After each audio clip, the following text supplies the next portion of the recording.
जहां उत्तर प्रदेश बीजेपी में जल्द ही बड़ा बदलाव जो है होने जा रहा है, जिसका काउंटडाउन अब शुरू हो चुका है। दरअसल नए प्रदेश अध्यक्ष पंकज चौधरी ने दिल्ली दौरे और राष्ट्रीय अध्यक्ष नितिन नवीन के साथ साथ रक्षा मंत्री राजनाथ सिंह के साथ भी मैराथन मुलाकात के बाद नई टीम का खाका पूरी तरह से तैयार कर लिया है और किसी भी वक्त जो है इसका ऐलान हो सकता है। आखिर क्या है इस बदलाव के पीछे की रणनीति, देखिए रिपोर्ट।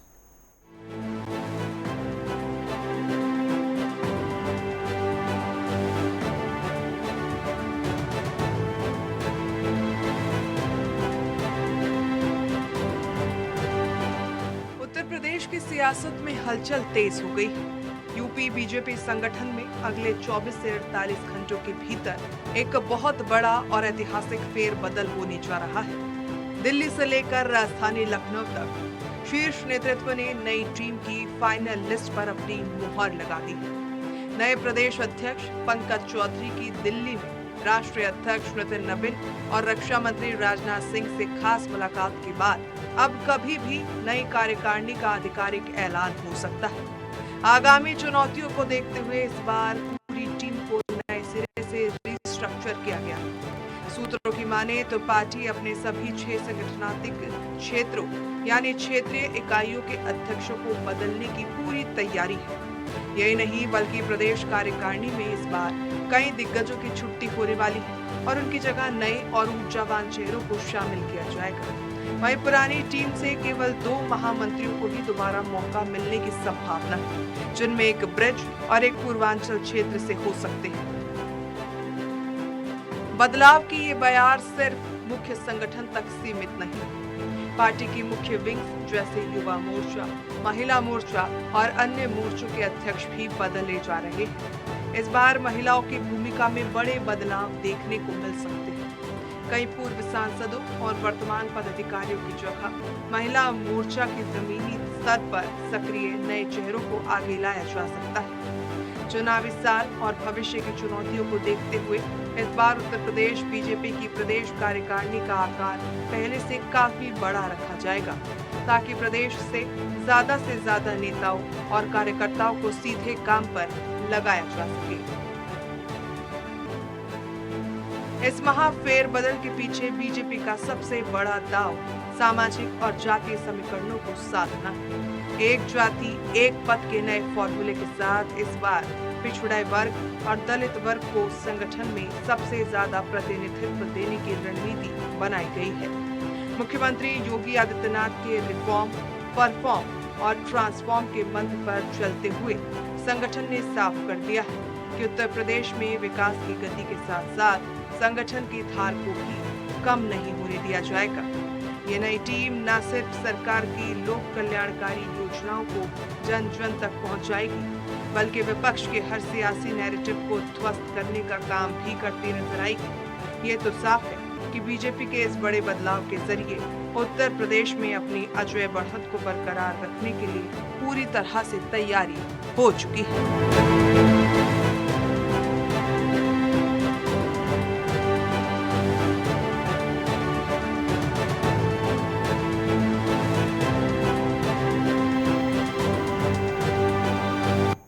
चलो इस खबर पर ज्यादा जानकारी के लिए रुक करना चाहेंगे लखनऊ से हमारे उत्तर प्रदेश स्टेट हेड राघवेंद्र प्रताप सिंह का। राघवेंद्र, अगर बात करें तो 27 के चुनावी बिसात बिछवाती बीजेपी लगातार नजर आ रही है और इसी कड़ी में नए नामों के ऊपर जल्दी से मोहर लगकर ऐलान होना भी संभव बताया जा रहा है। क्या कुछ जानकारी है?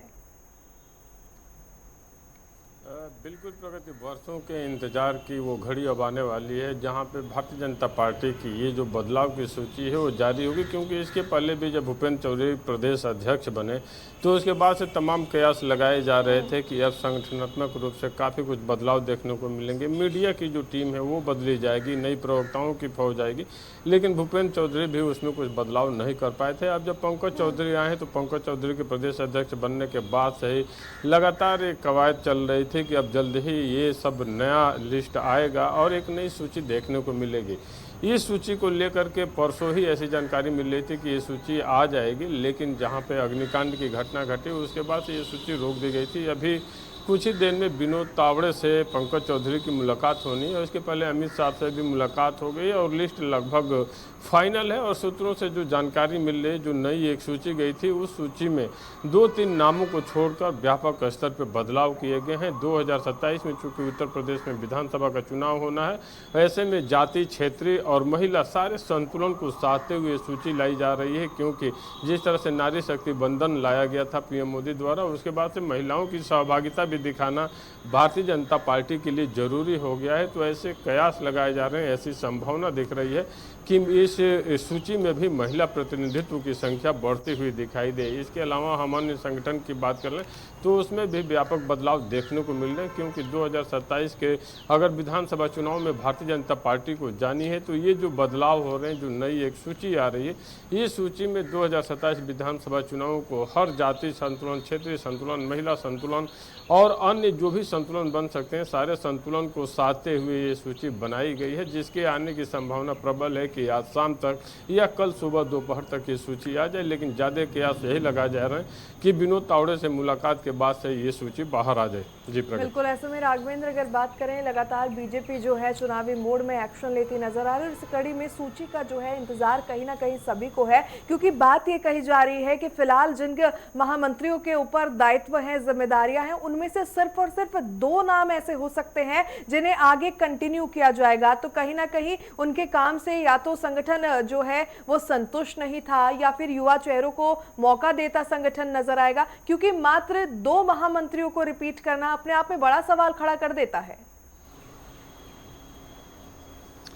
बिल्कुल, वैसे तो भारतीय जनता पार्टी वो पार्टी है जहां पे मुख्यमंत्री भी पर्ची निकाल करके बना दिया जाता है, कौन बनेगा इसकी गारंटी नहीं रहती है। और कुछ राज्यों के तो ऐसे उदाहरण मिले पूर्व समय में, हम उत्तराखंड की बात कर लें या फिर मध्य प्रदेश की बात कर लें, छत्तीसगढ़ की बात कर लें, राजस्थान की बात कर लें, ये वो राज्य थे जहाँ पे इस तरह से पर्ची निकाल कर मुख्यमंत्री बनाए गए कि उसके बाद से भारतीय जनता पार्टी की कौन सी सूची आएगी, उसमें किसके नाम होंगे, ये कयास लगाना ये बड़ा बेमानी हो गया। लेकिन आपने जैसा कहा कि 2 ही महामंत्री कंटिन्यू हो रहे हैं, इसके अलावा बदले जाएंगे, तो देखिए बदले होने जाने की सबसे बड़ी संभावना इसलिए बन जाती है प्रगत कि 2027 चुनावों के ध्यान में रखते हुए जब नए समीकरण बनते हैं, नई लिस्ट आती है, जब नई सूची आती है, तो जो नया कार्यकर्ता होता है वो ज़्यादा मेहनत करता है और जो पुराने हैं पार्टी उनको भी सेटिस्फाइड करती है, संतुष्ट करती है कि आपको एक नई जिम्मेदारी दी जाएगी, आपको छोड़ा नहीं जाएगा।